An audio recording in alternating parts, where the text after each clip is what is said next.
Hello, it's Brett with Peppy Heating and Cooling, and today we're going to show you how to clean a filter on a one-way Mitsubishi cassette.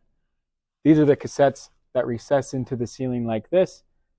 So what you're going to do is there's a tab right here you're going to push in. There's another tab here to push in, and you're going to let the door down.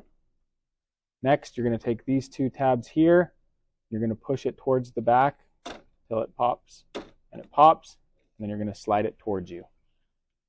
All right, we're over at our sink and it's time to wash out the filter. You'll notice on the filter it says front. This is the side that we want to push the water through in order to get all the dust and debris off the opposite side. We'll turn on our water here and move the water back and forth to get all that dust and dirt off the opposite side.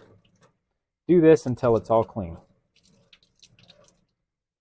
Next, you're going to want to off some of the water, and now it's time to put it back into our indoor unit.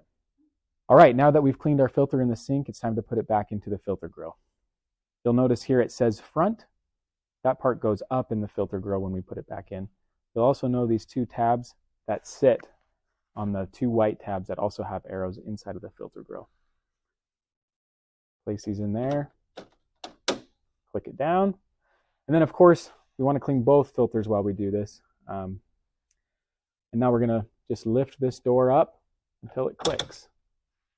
And that's how you clean the filter on an MLZ Mitsubishi one-way cassette.